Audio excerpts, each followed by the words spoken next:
ఆదికాండం 28వ అధ్యాయం 10వ వచనం. యాకోబు బెయేర్షెబా నుండి బయలుదేరి హారాను వైపు వెళ్తూ ఒక చోట చేరి ప్రొద్దుపుకినందున అక్కడ ఆ రాత్రి నిలుచుకుని ఆ చోటి రాళ్ళను తనకు తీసుకొని తనకు తలగడగా చేసుకొని అక్కడ పడుకొని అప్పుడు అది ఒక కలకాయ దేవుడికి మైండ్ కలుగునిగాక. ఏం చేశాడంట? మొక్కుకున్నాడంట. దేవునికి మనం మొక్కుబలి చేస్తాం. ఎవరు చేయమన్నారు ఇతన్ని? యాకోబుని మొక్కుకోమని ఎవరు చెప్పారు? చెప్పారు ఎవరన్నా? పాస్టర్ గారు చెప్పాడా? ప్రభు చెప్పాడా? వాళ్ళ అమ్మ చెప్పాడా? వాళ్ళ నాన్న చెప్పాడా? ఎవరు చెప్పారు? మొక్కుమని ఎవరు చెప్పారు? తనే మొక్కున్నాడు. ఆ మొక్కుబడే ముందు దేవుడితో ఒక మాట చెప్పాడు. ఏమని చెప్పాడంటే, అయ్యా నేను వెళ్ళే స్థలంలో నన్ను కాపాడి నాకు తోడై ఉంది, నాకు తినడానికి తిండి, కట్టుకోవడానికి బట్ట అన్నీ ఇచ్చి నన్ను ఆశీర్వదిస్తే నా రాబడి అందరిలో 10వ వంతు నీకు ఇచ్చి నేను మళ్ళీ ఈ స్థలంకి వచ్చి ఇది దేవుని మందిరమే, ఇది పరలోక గౌని, ఇక్కడ నేను నీకు బలిపీఠము ఒక మందిరము కట్టించదు అని మొక్కున్నాడట. ఎవరు? యాకోబు. యాకోబు ఒక రాత్రి నిద్రపోతున్నాడు, ఆరణ్యంలో నిద్రపోతున్నాడు. తలకి దిండు పెట్టుకోవడానికి కూడా లేకపోతే రాయి పెట్టుకున్నాడు. ఒంటరి అయ్యాడు, ఇబ్బంది పడుతున్నాడు. అన్నదమ్ములు వదిలేశారు, తల్లిదండ్రులు వదిలేశారు. భయాందోళనతో వచ్చాడు.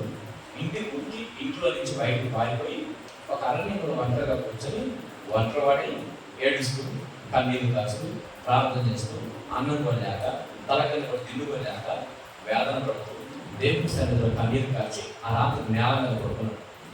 ఈరోజు నువ్వు కూడా ప్రార్థన చేసినప్పుడు తలుపు మీదో మంచం మీదో ఎక్కడో ఉండి ప్రార్థన చేస్తే అంత ప్రార్థన బాగుంది.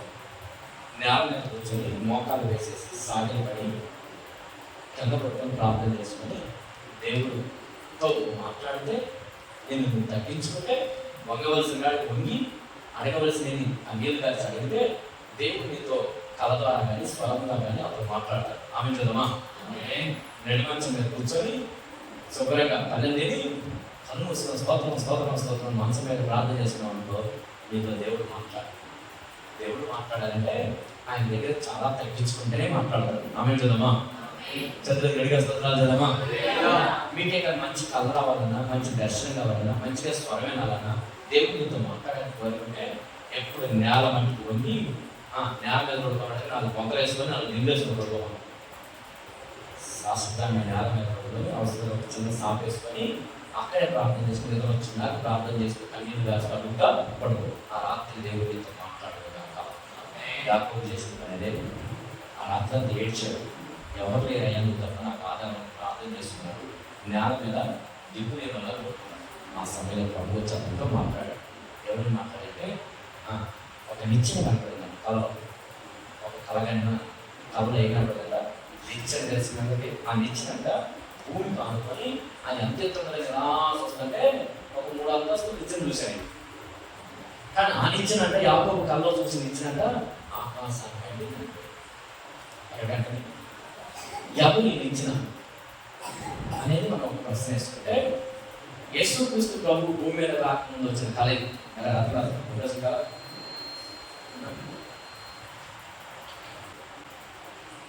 ఎప్పుడు ఈ కళ చూపించింది? పాత నిబంధనలో ఆదికాండంలో దేవుడు చూపించాడు. ప్రభు ఇప్పుడు అప్పటి వరకు భూమి మీద రాకముందుగానే కొన్ని సంవత్సరాల ముందే ఈ కళ యాకోబుకు చూపించాడు. ఈ కళకారుడి నిచ్చెన ఏంటంటే ఆకాశానికి భూమికి ఒక మనిషి ఈ భూమి మీద ఏలబడి అనేక మంది పరలోకానికి ఎక్కిస్తాడు. నిచ్చెన ఎక్కించినట్టే ఎక్కిస్తాడు. ఆయనే ప్రభు యేసుక్రీస్తు అని ప్రభు భూమి మీదకి రాకముందే ఏనాడో యాకోబుకి నిచ్చెన ఆకారంలో యేసుక్రీస్తు శిలువని చూపించాడు కళ్ళలో. ఆమె చూద్దామా? చదువు గడిగా స్తోత్రాలు చూద్దామా? ఇప్పుడు ఆ నిచ్చెన మీద ఎవరు ఎక్కుతున్నారో, కింద నుంచి ఎక్కుతున్నారో, పై నుంచి వస్తున్నారు? ఫస్ట్ ఆ నిచ్చెనకి ఆయన కళ్ళ ఏమైతే నిచ్చెన కనపడింది. ఆ నిచ్చెనకు పైనుంచి కింద నుంచి దేవదూతలు ఎక్కుతున్నారంట, దిగుతున్నారంట అని చూపించాడు. ఇప్పుడు అసలు ఎక్కడ మొదలు పెట్టారా? పైనుంచి దీపం మొదలు పెట్టారా దేవదూతలు?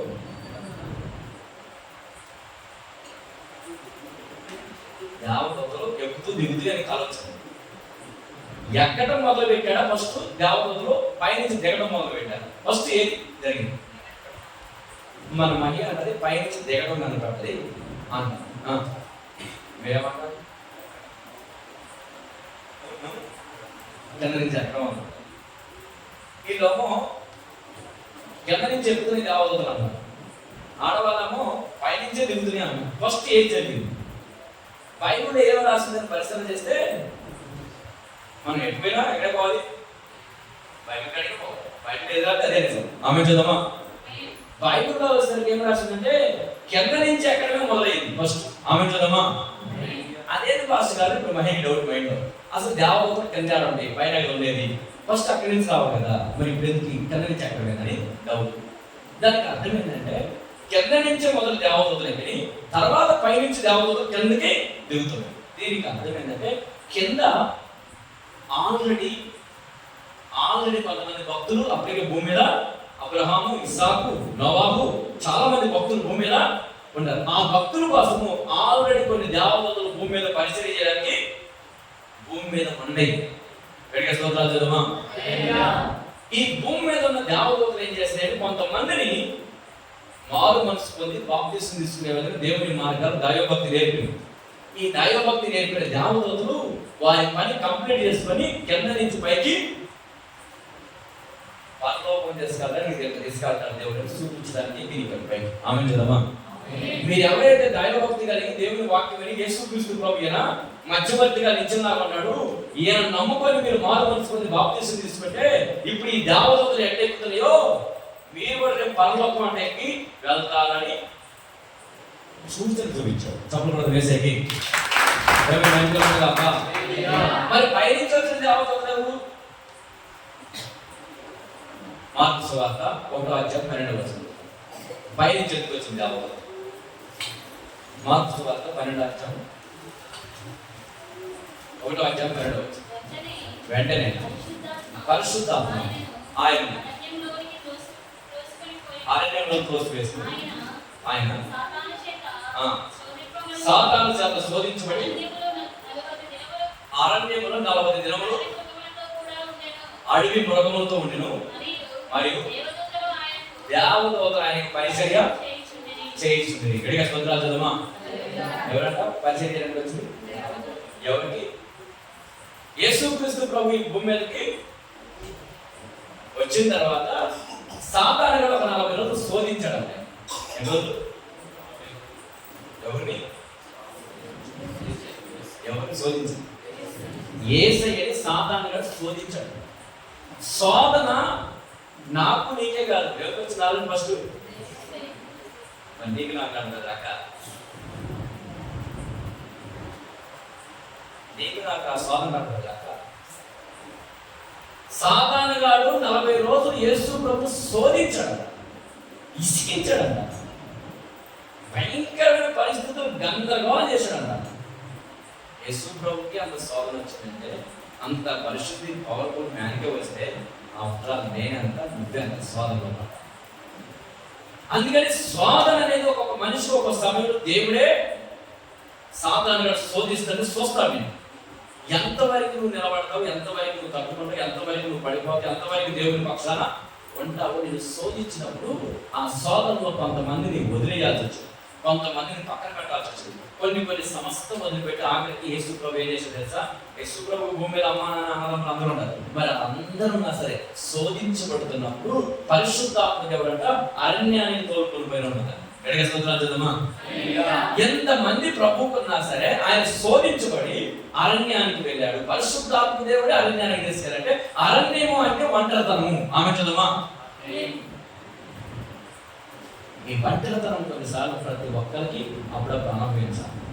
ఈ ఒంటరితనంలో ఒక 40 రోజులు, 30 రోజులు, 20 రోజులు, 10 రోజులు ఎవరి శక్తితో వాళ్ళని శోధిస్తాడు సాతాను. శోధించబడుతున్న నీవు సువర్ణముగా మారునుగాక. యేసుక్రీస్తు ప్రభు ఎంత శోధించబడ్డాడో అంత పవర్ఫుల్ గా తయారై ప్రపంచానికి సువార్త అందించడానికి దేవుని గొప్ప శక్తిని చూశాడు. దేవుని మహిమ కలుగును గాక. ఈరోజు నువ్వు శోధించబడుతున్నావా? మంచిదే. నీకు నువ్వు సువర్ణంగా ఒకరోజు దేవుడిని నిలబెట్టబోతున్నాడు. నాకెందుకు వచ్చి నీ శోధన, నాకెందుకు వచ్చి నీ కష్టం, నాకెందుకు వచ్చి నీ బాధ అనమాక. అసలు నువ్వెంత శోధించబడుతుంటే సాతాను గడిచాక అంతగా దేవుడు నిన్ను గొప్పగా నిలబెట్టబోతున్నాడు. చెప్పబడుతుంది మెసేజ్. ఎంత వ్యాధం జరుగుతుందో, అంత దాడి జరుగుతుందో, ఎంత బాధ కలిగిస్తుందో, ఎంత కన్నీరు కాలుస్తున్నావో, ఎంత ఇష్కించిపోతుంది నీ జీవితం మీద, ఎంతగా సెంగలించబడుతున్నావో, ఎంతగా అసహించబడుతున్నావో, ఎంతగా నశించిపోతున్నావో, ఎంతగా కృంగిపోతున్నావో, అంత ఆనందాన్ని ఒక్క రోజు నువ్వు అనుభవించబోతున్నావు. ఆమె చూద్దామా? అంత అద్భుతం ఒక రోజు నువ్వు చూచును గాక. ఎంత పడిన శ్రమ ఒక్క దెబ్బలో మర్చిపోయే విధంగా అద్భుతం ఒక రోజు జరగబోతుంది. అలాంటి కార్యాలు చేయడానికి నేను శోధిస్తున్నాను. ఈ శోధనలో నువ్వు నిలబడుతున్నావా, పడిపోతావా, తట్టుకోలేక పారిపోతావా, దేవుడికి దూరం అవుతావని నేను పరీక్షిస్తున్నాను. ఇప్పుడు దేవుడు కావాలా, అమ్మానాన్న కావాలా? దేవుడు కావాలా, తోడబుట్టాలి? దేవుడు కావాలా, భర్త కావాలి? దేవుడు కావాలా, భార్య కావాలి? దేవుడు కావాలా, డబ్బు కావాలి? దేవుడు కావాలా, ఆస్తి కావాలి? దేవుడు కావాలా, ఊరు కావాలి? దేవుడు కావాలా, కులం కావాలా? ఇది శోధన. సాతానుగా నేను పరీక్ష శోధిస్తున్నాను. బంధువులు దాని శోధన, తొడబుట్టిన వాళ్ళ శోధన, తల్లిదండ్రుల దాని శోధన, డబ్బు దాని శోధన, స్నేహితుల దాని శోధన, నమ్మకస్తుల దాని శోధన, అనేకమైన శోధన చల్లైనప్పుడు సాతానుడు ఎవరొకరు దాన్ని శోధిస్తూనే ఉంటాడు. ఈ శోధనలో నువ్వు తట్టుకొని దేవుని మీద ఆధారపడే శక్తి నీకు ఉంటే, ఈ శోధనలో నేను దేవుని ఒక మంచి పాత్రగా మలిచి ఒక గొప్ప కార్యాన్ని నీ పట్ల ప్రభు చేయబోతున్నాడు. స్తోత్రాలు చదవమా? కాబట్టి నువ్వు శోధన చూసి కృంగిపోమాడు. దేవుడు ఎటు వైపు నుంచి అయినా సరే నీ పక్షాన్ని నిలబడి ఈ శోధనలో నుంచి నేను బయటికి తీసుకొచ్చి నిలబెట్టును గాక. చంద్రుడు గడిగా స్తోత్రాలు చదవమా? మన తిమోతికి ఒక శోధన వచ్చింది. ఎవరు వచ్చింది? సామాన్యంగా ఎవరు వాడుకుంటాడు తెలుసా? మన ఇంట్లో వాళ్ళని వాడుకుంటాడు. ఎవరో అవసరం లేదు. కట్టుకున్న భార్యను వాడుకుంటాడు, కట్టుకున్న భర్తనైనా వాడుకుంటాడు, కనబిడ్డలైనా వాడుకుంటాడు, తోడబుట్టులను వాడుకుంటాడు. యేసు ప్రభు శోధన ఎవరిలో వచ్చింది? 12 శిష్యులో ఎవరిలో వచ్చింది? యోధాలో వచ్చింది, సంఘంలో వచ్చింది, ఇరుగు పొరుగులో వచ్చింది. ఏదో ఒకరు ఎవరో ఒకరు శోధన నీ దగ్గరికి సాధారణంగా తీసుకొస్తాడు. ఆ శోధనలో నువ్వు నిలబడి ధైర్యంగా ఉంటే, ప్రభు మీద ఆధారపడితే, ఆ శోధన అయిపోయిన తర్వాత నీకు గొప్ప ఆనందాన్ని మరలా ప్రవహించను గాక. సైతాను ఒక శోధన పెట్టాడు. 24 గంటల మెలకలు తిరిగిపోయారు భార్య భర్త. 24 గంటలు గందరగోళం అయిపోయింది మైండ్. శోధన ప్రార్థన చేసి ధైర్యంగా ఉండండి. సాధన కథ రాశాడు. కథ మొత్తం మారుస్తాడు. పాట పోయించని చెప్పారు. ఒక కథ రాశాడు. అది కథే, నిజం బయటికి రేపు వచ్చింది. ఈ స్థితి మొత్తం మాత్రం బాగా రాసిన అవసరం కనుక చెప్పి ప్రార్థన చేస్తే 24 గంటల స్థితి మొత్తం మార్చేసి ఆమె చదవమా? చదువుగా స్తోత్రాలు చదవమా? కొన్నిసార్లు మనం కథలో సాధారణ మరి కథలు వస్తారు. మన మీద ఎన్ని అబద్ధ కథలో కాకుండా నా మీద భయంకర కథలు అదే కథే కాదు, రాత పెళ్ళేగా మాటగా రాస్తుంటారు. దేవుడు కథలు మార్చే దేవుడు స్థితులు మారుస్తారు. చెప్పకూడదు వేసేకి. నీ కుటుంబంలో ఎవరో కథలు రాస్తారు నీ మీద, నీ బంధువులు నీ మీద కథలు చెప్పుకుంటారు. నీ జీవితం కథలాగా ఉంటుంది. కాదు, నీ స్థితి మార్చిన రోజు ఇది కథ కాదురా, వేరే దేవుడి స్థితి మార్చాడు అని చెప్పుకునే రోజు వచ్చింది. చెప్పకూడదు వేసేకి. హల్లెలూయా. ఏదైనా చేయగలము.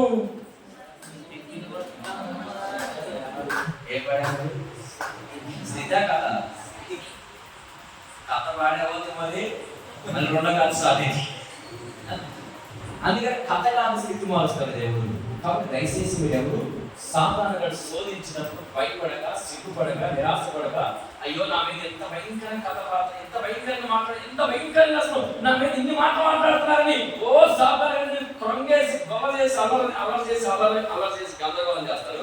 అప్పుడు వాడు అంత కథ రాస్తున్నాడని అప్పుడు ఆ కథలు మొత్తాన్ని సింక్గా జరుగుతుంది. ఆమె చదవా?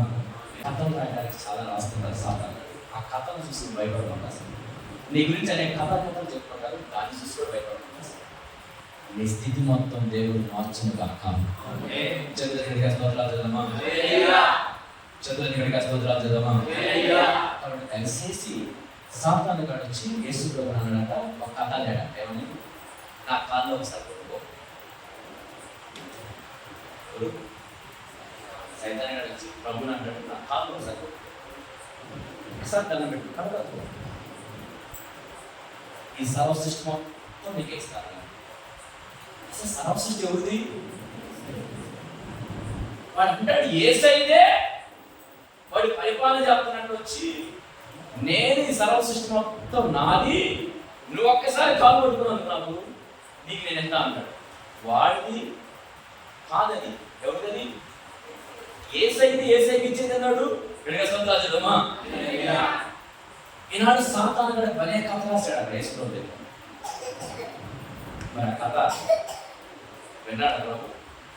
సైతాన్ అన్న వెనకపోను, ఈ సృష్టి మొత్తం కలగ చేసేవాడు నేను, నువ్వు నాకు ఇచ్చేది సోదరు పో అన్నాడు. విడగా సొంతాలు చదవమా. మళ్ళీ ఇంకో కథ రాసుకొని వచ్చాడు. నువ్వు 4 రోజులు ఏం చేయాలి కదా, నేను కలిసి పెట్టుకుంటున్నావు కదా, మరి ఇప్పుడు రాళ్ళు ఉండే కదా, దేవుడు పోయితే రాలని ఏం చేసేవాడు, రక్షణ చేసుకుంటూ అని కథ రాశాడు. అప్పుడు ప్రభు ఏమంటే, చూస్తావా నా పవరాన్ని, చూస్తావా నా శక్తిని, చూస్తావా వేస్తూ నామూలు బట్టలుగా ఉందా అని అలా. వాడు పిచ్చి పిచ్చి కథలంటే అతను దానికి సమాధానం చెప్పాల్సిన అవసరమే లేదు మనం. ఆమె లేదమ్మా. సాతాను గాడు పిచ్చి పిచ్చి కథలన్నీ రాస్తాడు. ఆ కథలన్నిటికీ నువ్వు జవాబులు చెప్పాల్సిన అవసరమే.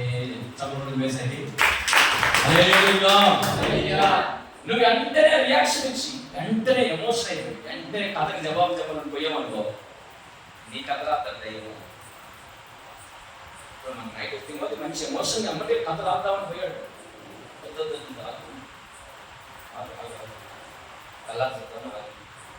కల్లా సరే కథ సింగ్ పక్కన కాదు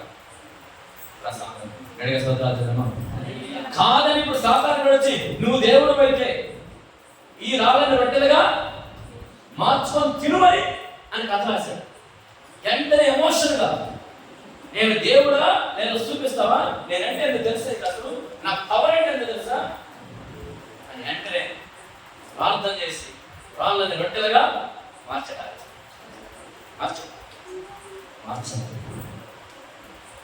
సింపుల్గా మాట్లాడుతుంది.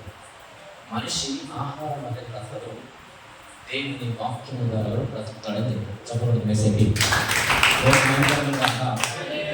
మనం చాలా సింపుల్గా తీసుకుంటే సింపులే, మనం ఎమోషనల్గా తీసుకుంటే ఎమోషన్. నేను కూడా చాలా మంది చెప్పాను, ఏదో సైలెంట్ మరొకుంటావు. దేవుని వాక్యం ఏం చెప్తో దాని ప్రకారం చెప్పకూడదు. వేసకి సైలెంట్ ఎప్పుడు వైలెంట్ కాదనుకోవాలండి. సైలెంట్ గొప్ప, వైలెంట్ అయితే మనం పెడుతుంది అక్కడ మన కథ, మన స్థితి మొత్తం ఒక ఆయన దగ్గర పెట్టాము అంతే. దాన్ని ఎవరు మనం పెద్ద మనిషి దగ్గర పెట్టామో ఆయన ఏం చదువుతారు వెయిటింగ్ చేయాలి. అట్లానే మన పెద్ద మనిషి ఎవరు ఉన్నారు మనకి, అందరికన్నా గొప్ప ఆయన ఎస్ఐని పెట్టాం, ఆయన చూసుకుంటారని కదా. నాకు నేనైతే కంగారు పడాలి, ఆయన చూసుకుంటానే, ఆయన చూసుకుంటానే, ఆయన చూస్తానే. అది కథో, స్క్రీన్ ప్లేనో, రచయితో, నిజమో మొత్తం ఆయన చూసుకుంటారు. ఆయన చూసుకుంటానే వెళ్ళిపోవాలి సార్. ఇప్పుడు ఏసు చూస్తున్నారు సైతాన్ని వచ్చి దేవుని వాళ్ళని పిల్లలుగా మార్చి అంటాడు. అంటే తినగలుగుతాడైనా, చేయగలుగుతాడైనా, ఏదైనా చేయడానికి సమర్థుడైనా. కానీ ఇప్పుడు సాధారణ చేయడం చెయ్యాలా, వాడు చేయమన్నప్పుడు చేస్తే ఇప్పుడు ఎవరు మాట్లాడినట్టు చెప్పాలి అంటే వాడు ఆర్డర్ వేసాడు. నీకు శాలరీ అయితే 4 గంటలకు మాత్రం వాడు ఆర్డర్ అయితే ఏం చేయాలా? సైతాన్ని కూడా అప్పుడప్పుడు మనం రచ్చబెట్టి మాట్లాడేస్తున్నది. ప్రతి ఒక్క మాట తొందరపడి నమ్మి వెంటనే ఎమోషనల్ ఏమి చెప్పు 10 రోజులు చెయ్యకూడదు. దేవుని మహిమ మీద చదువు గడిగా స్తోత్రాలు చూద్దామా. ప్రభు ఏం చెప్పాడంటే, చేసే దమ్మున్నా, చేసే శక్తి ఉన్నా వాడు చెప్పిన మాట మనం చేయాల్సిన అవసరం లేదంట. దయ్యం చెప్పిన మాటలో మనం చేయాల్సిన అవసరం లేదంట. ఇప్పుడు దయ్యం పట్టినాడు, ఒక రోజు ప్రార్థన చేస్తే ఒక ఆమె దయ్యం పట్టింది, ప్రార్థన చేస్తున్నా, ప్రార్థన చేస్తుంటే లేడీస్ ఆమె ఏమంటుందంటే నాకు గాఢ తీసురా, సిగరెట్ తీసురా అంటుంది. వెంటనే పోయి గాఢ పట్టుకొచ్చేవా, సిగరెట్ తీసుకొచ్చేయాలా? ఇప్పుడు ఎవరు మాట్లాడుతున్నారు? ఆమె నుంచి దయ్యం మాట్లాడుతున్నావు. గాఢమా, భక్తి పరులు ప్రార్థన వచ్చి బాప్తిసం తీసుకున్నామా, ఏదో దురాత్మడు బట్టి నాకు గాఢం చేస్తా, ముక్క చేస్తా, సిగరెట్ కూడా చేస్తా అంటుంది. ఇప్పుడు బాబాయ్ ఏమో కోరిక తిరిగితే ఏమో పోయిద్దాము అని, అరే ఒక సిగరెట్ అను 2 గార్లను కరెక్ట్గా మోసం వేసి పెట్టను, అప్పుడు అని పోయిద్దాం దయ్యం అని చెప్పాను నేను. సోదరులైతే నేను చెప్తాను, సోదరులకు భలే చెప్తారు. పెట్టమంటే రాజు, రమ్మంటే చెవు అనగానే ఈ చెయ్యి ఇట్లా పట్టుకుంటారు, తీసుకుంటారు. ఇట్లా ముసలి తెచ్చిందో అర్థం కదా అమ్మకి. ఇది చెయ్యి ఇట్లా రమ్మకాడికి పోతుంది, చెవుకాడికి పోతుంది. ఈ చెయ్యి ఆగింది కదా. మా ఇంట్లో ముసలి తెచ్చిపోయాడు, చెయ్యి స్టక్ అయిపోయింది. ఏమో తెలియక సైలెంట్గా చెవుకాడి తీసుకోవాలి రమ్మని. ఇలా తెలుసు రమ్మ కాదు, ఎవరు తెచ్చిపోయింది? రాజు. అప్పుడు చెయ్యాలి తాకిందని ఎమ్మటి నాడి కొట్టుకోండి. సోదా పట్టుకొని ఓహో అమ్మగారు రాజు కూడా వెంటనే మరి అడగడం తీసుకెళ్ళి ఎమ్మట ఫ్రీగా చెయ్యి. మా ఇంట్లో రాజు తెచ్చిపోయాడంటే వస్త్రాలు తెచ్చిపోయాడని ఎమ్మ ఇలా చెయ్యే యాక్షన్ చాలా ఇక్కడికి రాజు రాజు అనగా మీ ఇంట్లో రాజు తెచ్చిపోయాడని చెప్పింది. అవునవును వస్త్రాలు తెచ్చిపోయాడు. వచ్చాడు షాప్లోకి వచ్చాడు. షాప్లో బియ్యం వచ్చి చెబుతాడు, బియ్యం పెట్టి చెప్పు 3 గారెలు, 1 సీర, సంక్రాంతికి కోడి అన్నీ ఇస్తే మిమ్మల్ని ఆయన దీవిస్తాడు. ఇక మీకు కనపడ్డు, మిమ్మల్ని ఇబ్బంది పెట్టడు. ఆయన కోడి మాసం అంటే ఇష్టం ఆయనకి, నాటుకోడి అంటే ఆయనకి. రేపు సంక్రాంతి కనుమ పండుగ రోజు నాకు నాటుకోడి ఇస్తే నేను కోసి పెడతాను అన్నది. అమ్మడి సంక్రాంతి కలిగింది ఇప్పుడు అంటే ఇప్పుడు దయ్యం ఏం చెవిగా తీసుకొచ్చి పెట్టామనుకో ఎవరు మాట్లాడినట్టు వాడి మాటకు మనం ఇప్పుడు యేసుక్రీస్తు ప్రభు దగ్గరికి వచ్చి సైతాన్ గారు ఏమంటాడంటే ఈ రాళ్ళను రొట్టెలుగా మార్చుకొని తిన్నది దేవుడు ఏంటంటే నువ్వు దేవుడు అంటే అనకపోతే ఆయన దేవుడు కదా. నేను చెప్పకపోతే ఎక్కడికి చదమ్మా హల్లెలూయా.